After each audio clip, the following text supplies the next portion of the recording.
All right, everybody, welcome back for another deep dive. Yeah, it's good to be back. You know, we talk a lot about all the different situations that can come up in a separation or divorce. And today we're going to look at one of the most important Yes. and most challenging aspects of this whole process. Absolutely. Legal custody decisions. Yeah. And we're going to specifically focus on the three areas that seem to be the most impactful or Fraught with potential conflict. fraught with potential conflict. Big ones. Yeah. Huge. And that is health education and religion. Mm-hmm. We hear from so many listeners, Yeah. about questions about how to handle these areas. Absolutely. And so we pulled together a really helpful guide that we're going to dive into today that really lays it all out there for you. Yeah, I think this guide is a great resource. Yeah, it's really important to understand this stuff Absolutely. because it can really make a difference in making sure that your child has as smooth a transition as possible. Yes. And that their well-being and stability are maintained even when everything else feels like it's been turned upside down. It's so important. So, you were saying that these three areas, Yeah. health, education, religion, they're just so foundational They really are.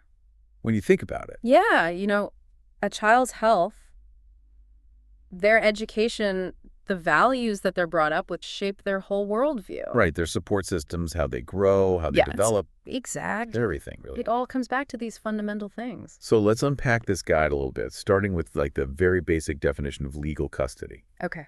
Because I think a lot of times people have this idea that, legal custody means, It's everything. it's who gets to pick out the pajamas. Or Dinner.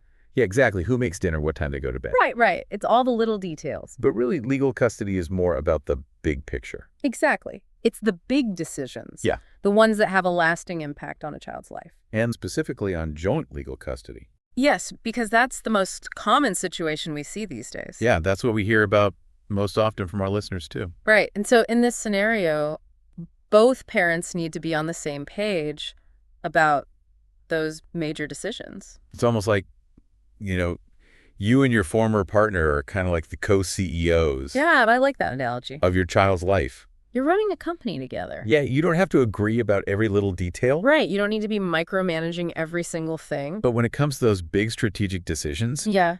you need to present a united front. Exactly. And that's where these three areas, health, education, religion, become so crucial. So let's jump into the first one, health. Okay. This is a big one, and it can get really tricky. Oh, absolutely. I mean, we're talking about routine checkups, vaccinations, decisions about serious illnesses, mental health support. And what's so interesting about this area is that it's often where conflict arises. Oh, yeah, definitely. Because parents might have very different approaches to healthcare. One parent might be very much into traditional Western medicine, Right. while the other prefers a more holistic or alternative approach. And then how do you navigate those differences when you're trying to make these decisions? Right. How do you figure out what's in the best interest of the child when you have these differing viewpoints? And I've heard from so many listeners who are dealing with these exact dilemmas. It's incredibly common. They're trying to figure out, okay, well, what does this really mean for my child? Yeah. And I think it's so important for parents to remember that it's not about winning or losing an argument. Right. It's about finding what truly serves the best interests of the child, even if that means compromising on your own personal beliefs.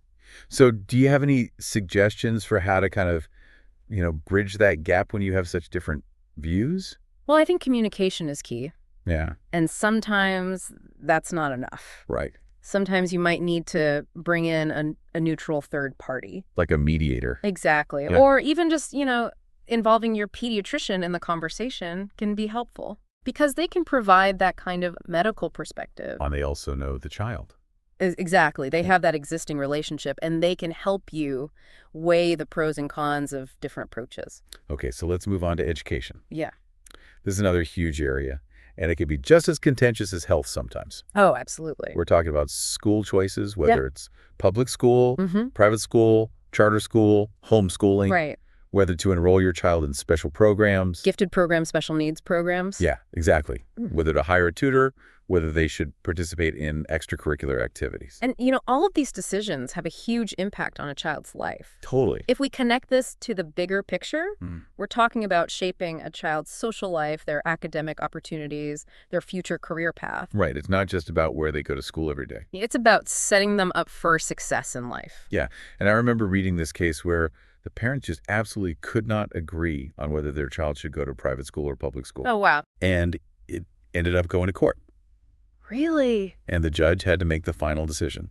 Wow. That must have been stressful for everyone involved. It was a really long, drawn-out process. Yeah. And so, this is why it's so important to try and reach a compromise whenever possible. Absolutely. Because litigation is expensive, it's time-consuming, and it can be really emotionally draining for everyone involved. Okay, so now we're at the big one, the one that can really be a minefield. Religion. Yes, religion. It's such a sensitive topic. It is, and especially, for parents who have differing religious beliefs, or when one parent is religious and the other is not. Yeah, that can be incredibly challenging. Because you're talking about decisions about your child's religious upbringing, whether they attend religious services, adherence to specific customs and traditions.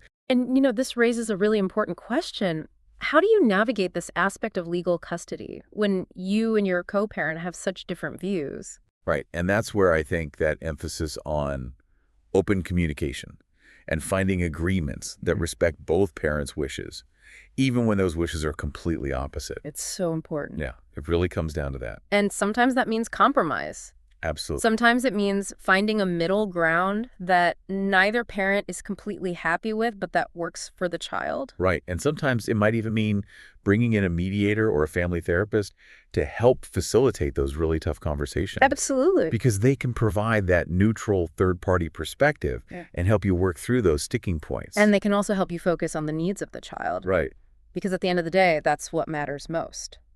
So to kind of wrap things up, we've talked about these three big areas, health, education, religion, and how they're so crucial when it comes to legal custody decisions.